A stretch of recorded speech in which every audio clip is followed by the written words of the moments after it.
بسم الله الرحمن الرحيم نحمده ونصلي ونسلم على رسوله الكريم أما بعد عن أنس رضي الله تعالى عنه قال كان النبي صلى الله عليه وسلم يدعى إلى خبز الشعير والإهالة السنخة فيجيب. حضرت انس بن مالک رضی اللہ تعالی عنہ سے مروی ہے کہ رسول اللہ صلی اللہ علیہ وسلم کی عادت شریفہ یہ تھی کہ انہیں اگر جو کی روٹی اور باسی چربی کے کھانے پر بھی اگر دعوت دی جاتی تو آپ اس کو قبول فرما لیا کرتے تھے. انس رضی اللہ تعالی عنہ وہ سعادت مند صحابی رسول ہیں جن کو سرکار دو عالم صلی اللہ علیہ وسلم کی 10 سال تک خدمت کا موقع ملا ہے بچپن میں. لیکن فرماتے ہیں کہ خدمت رسول اللہ صلی اللہ علیہ وسلم 10 سنین فما ضربنی ولا شتمنی ولا قال لی اف، کہ میں نے آپ صلی اللہ علیہ وسلم کی بچپن میں 10 سال خدمت کی، نہ تو کبھی آپ نے مجھے مارا، نہ کبھی ڈانٹا، نہ کبھی مجھے اف کہا، اور نہ ہی کبھی کسی کام کے کرنے پر یہ فرمایا کہ یہ کیوں کیا یا ایسا کیوں نہ کر لیا. یہ آپ صلی اللہ علیہ وسلم کے کمال اخلاق.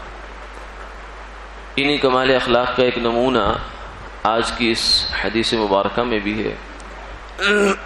آپ صلی اللہ علیہ وسلم نے فرمایا کہ مسلمان کے ذمے جو حقوق ہیں ان میں سے ایک حق یہ ہے کہ اگر وہ اس کو کھانے کی دعوت دے تو وہ اس کو قبول کر لے.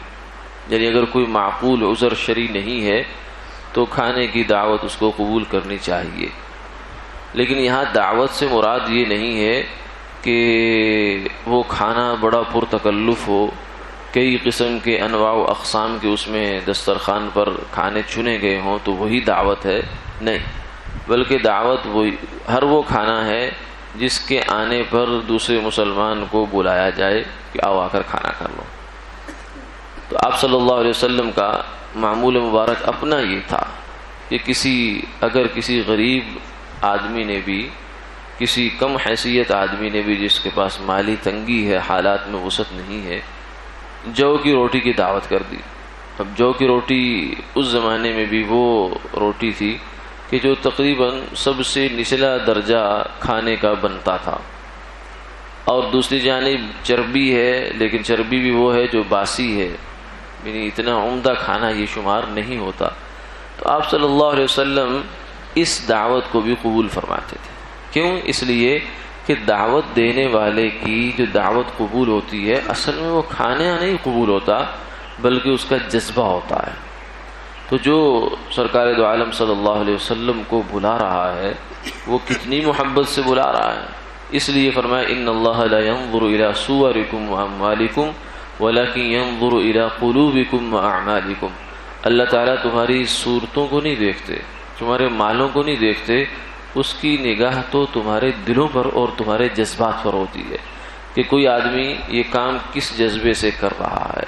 ایک آدمی ہو سکتا ہے کہ بڑی پرتکلف، بڑی شاندار اور بڑے انواع و اقسام کے کھانے چن کر آپ کی دعوت کرے، لیکن اس کے دل میں وہ کیفیت نہیں ہے، وہ جذبہ نہیں ہے.